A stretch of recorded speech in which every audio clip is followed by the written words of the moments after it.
Hey everyone, it's Drunken Master 226 with another installment of the Fighting Gems series.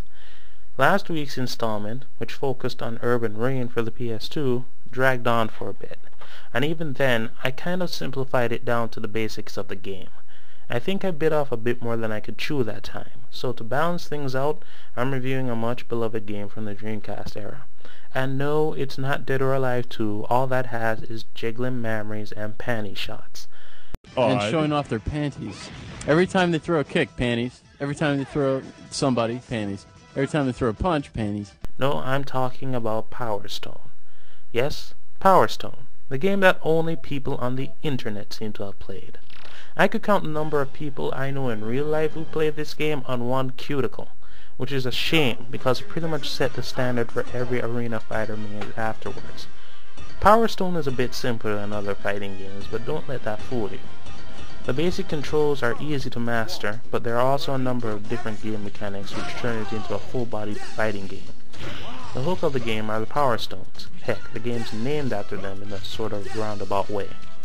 At the start of each match, each fighter is placed at different sides of the arena and given one of the titular gems.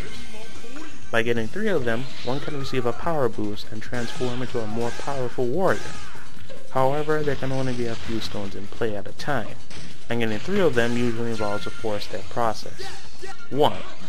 Bash the stones off your opponent. 2. Grab the stones that materialize out of thin air. Yeah, just go with it.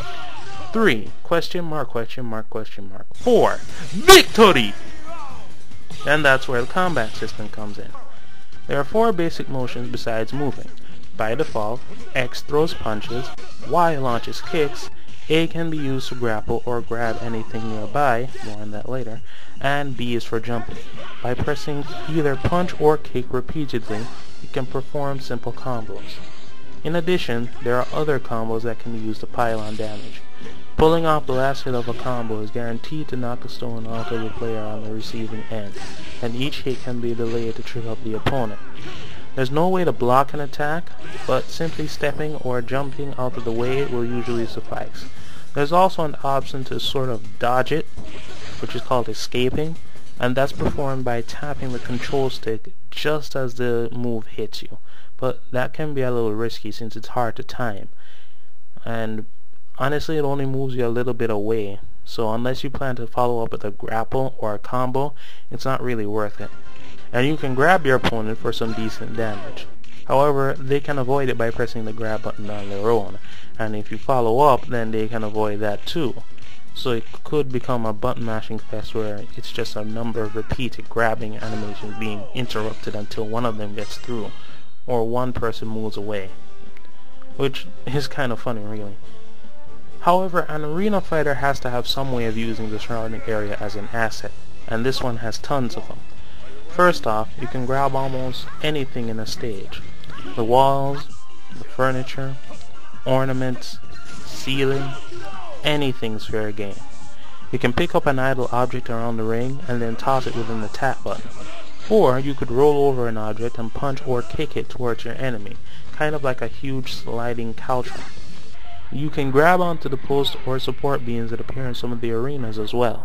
Most characters will do a stylish but risky spiral dropkick, which is very similar to Kami's cannon spike from the Street Fighter series, while the stronger characters will just rip the post out of the ground and smack the jewels right off.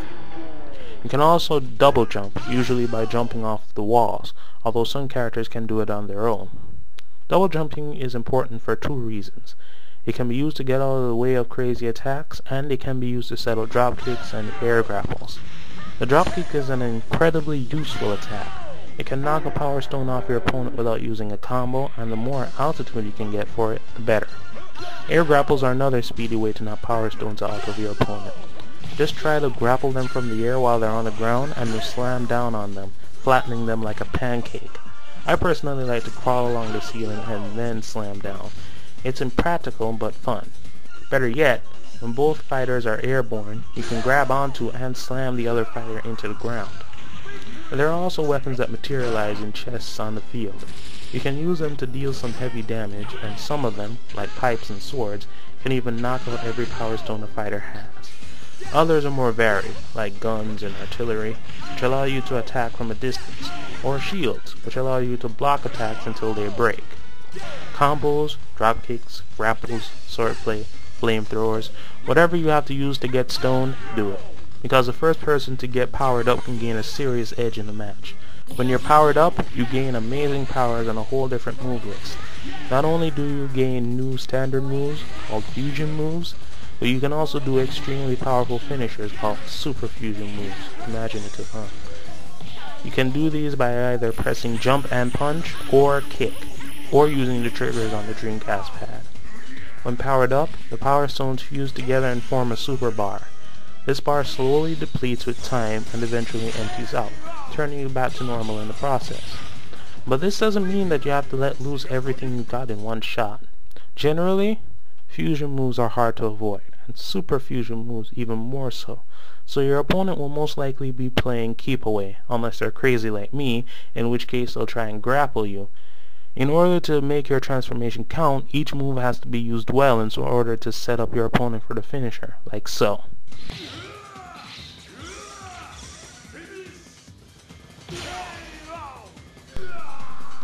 I'd like to make a special note here. I've noticed that every FAQ on this game says that you have to wait until the very last minute to use super fusion attacks. But I've noticed that some super fusion attacks are a bit stronger when the bar is full or nearly full, like Wang Tang's Tai Ryu Kyoku. Not by much though. It's just something I've noticed myself but never seen in facts. Or FAQs. I don't really know how you pronounce it, but anyways.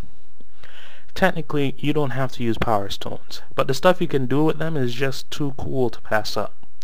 And besides, why would you want to pass up an opportunity to finish the match, other than to stretch out the match time? Normally, the limit on power stones is 3, which means that only one person can power up at a time. But you can either set it to 1 at a time, or up to 5 at a time in the options menu. This can lead to some interesting matches, like only getting stoned at the very end, or going head to head with fusion moves until time runs out.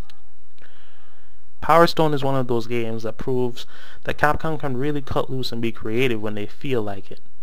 And although there is a lot of drama associated with the other games in the series, almost everyone who's played the first game agrees that it's a great fighting game. There are fans of this game who call themselves stoners, who play this game all the time. Now, as you might imagine, it's incredibly easy to make fun of this, and I originally had 5 or 6 really lousy puns lined up for the end of the review. But, in my wisdom and mercy, I decided to ditch them and spare you guys the suffering. Consider it a late Christmas present.